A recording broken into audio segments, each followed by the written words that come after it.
public announcement for open recruitment of 3,000 fresh recruits into Sspdf's riverine force, Guad al-Bahriya. Under this motto, serve your nation, build a professional and modern army. The Office of Sspdf spokesperson is proud to announce to the members of public open recruitment aimed at filling 3,000 vacancies in the National Army. Willing, brave, dedicated, patriotic, and nationalistic applicants are required to meet the following general requirements.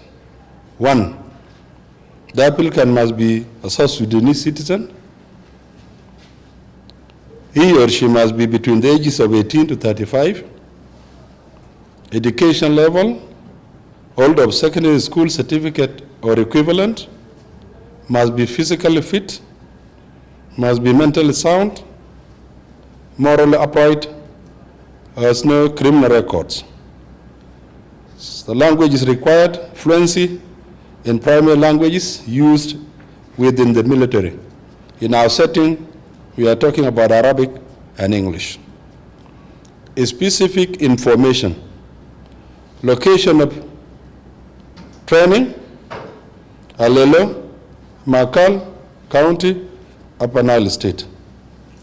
Duration of training, 6 months. You will be required to have 2 passport-size photos.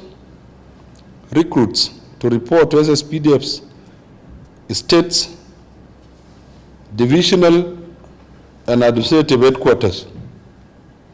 The recruitment commences tomorrow because we are making the announcement today, and it will run for a period of 2 weeks.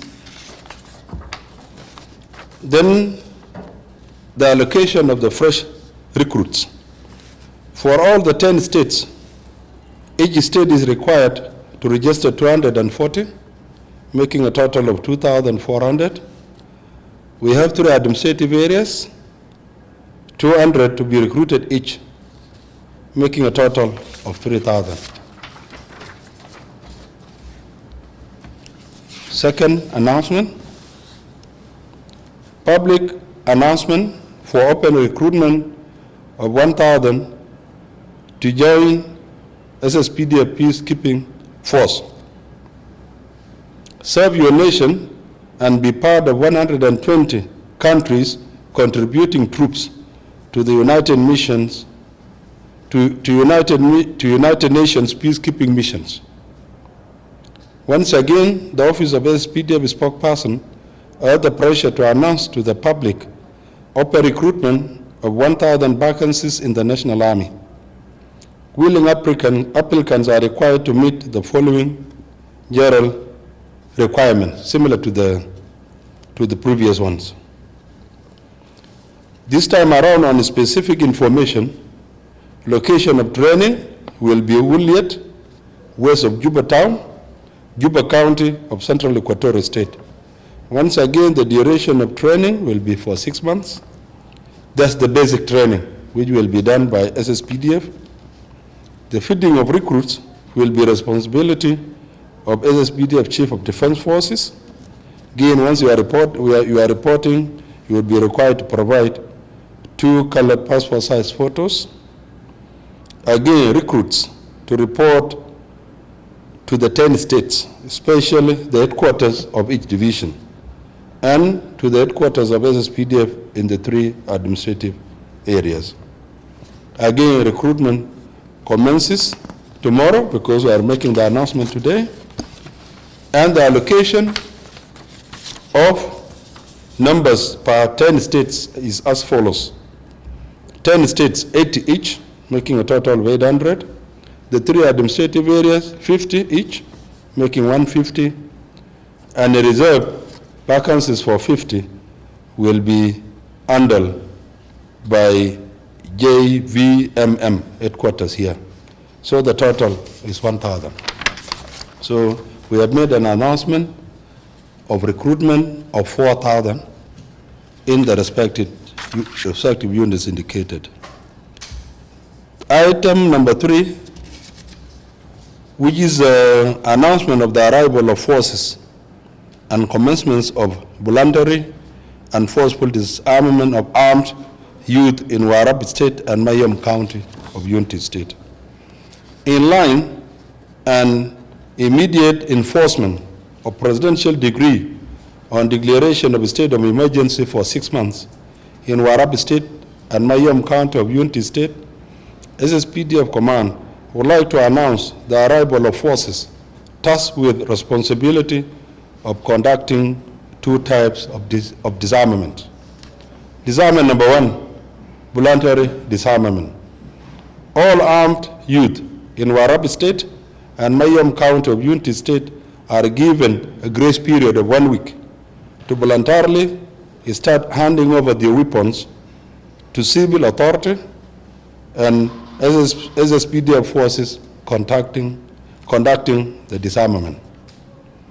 2, forceful disarmament. Upon the expiry or upon the elapse of 1 week that has been given as a grace period, Sspdf forces will launch coordinated and simultaneous forceful recruitment exercises in Warab and Mayom County. Forces on disarmament are operating under laws, TORs, terms of reference, contained in the presidential decree on declaration of a state of emergency. All armed youth are requested to comply with the presidential decree. Failure will result in administration of harsh and punitive measures.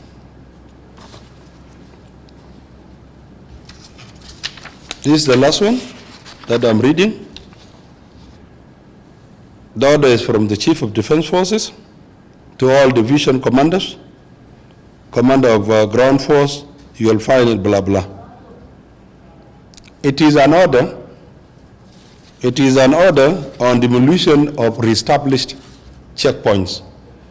After a while, it came to our attention that after the initial orders were given on comprehensive removal of checkpoints along all the major roads in the Republic of South Sudan, it has come to our attention and notice that some checkpoints have been re-erected, they have been reestablished, and fresh orders have been issued for these reestablished checkpoints to be once again brought down, and those who are responsible for erecting them should be brought to book.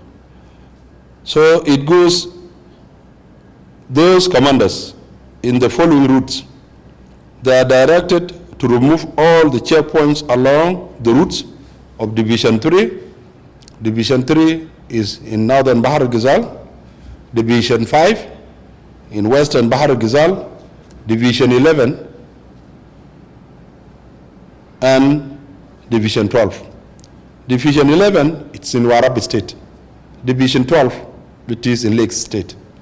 So these new directives on the need for checkpoints that have been established to be demolished once again is covering the entire of Greater Bahar al-Ghazal region. Greater Bahar al-Ghazal region has 4 states, and each state has a division.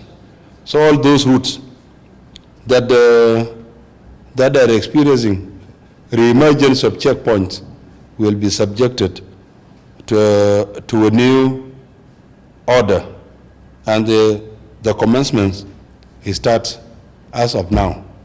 We have the forces that are in charge of those states, so it is a matter of them being ordered to do their work once again, because we do not want it to come to get demolished, then they reestablish them. The disarmament, we are forced to do it in the best interest of the local population. Warab has been in the news for all the things we have been hearing, starting from Ralbet, if you could recall, from Romich. They had been deadly on everyone, the armed civilians. They had been deadly among themselves, targeting innocent civilians. They had been deadly on us.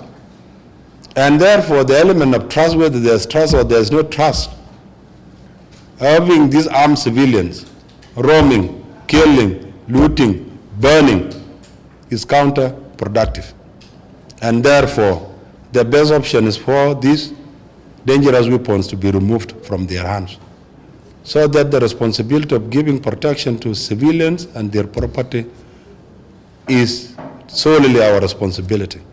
They have been abusing it. The issue of Mayom and Warab is cross-border cattle raiding, and it has been becoming very deadly.